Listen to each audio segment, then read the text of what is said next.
हमें याद है पूज्य पिताजी महाराज की कात्यायनी में कथा हुई थी वृंदावन कात्यायनी मंदिर में। होता देखिए आजकल भीड़ होती है, ठीक है, अच्छी बात है, पर श्रोता उस समय होते थे। वृंदावन में कर्फ्यू लगता था उस समय 9 से 12, सारी दुकानें बंद। पूरे वृंदावन में ऐसा लगता था कौन है यहाँ, कहाँ गई पूरी दुनिया, बोले सब कथा सुनने गए, कात्यायनी में कथा चल रही है।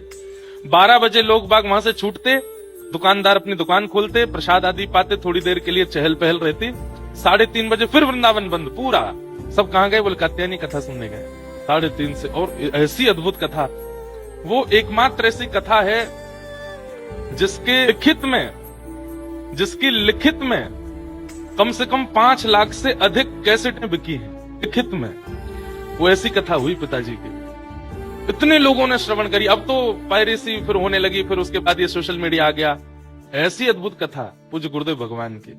हमारे युवा भाइयों को कभी मन हो ना, पूज्य पिताजी महाराज की श्री वृंदावन कात्यायनी पीठ की कथा सुनिएगा। इसमें कीर्तन, बस प्रारंभ में एक कीर्तन होता था, मध्य में एक कोई कीर्तन गा लिया तो गा दिया, नहीं तो पूरी केवल कथा।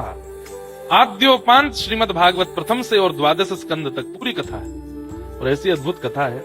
हमारे वृंदावन के, भारतवर्ष के कई वक्ता तो केवल वो कथा सुन के ही वक्ता बने। कई विद्वान जन कहते भी हैं, ठाकुर जी आपने बालकों को पढ़ने नहीं दिया, ऐसी कथा कह दी कि अब पढ़ते ही नहीं है, वो सुन के कथा कह देते हैं। लेकिन गुरुदेव भगवान ने सबसे निवेदन किया, अध्ययन भी कीजिए।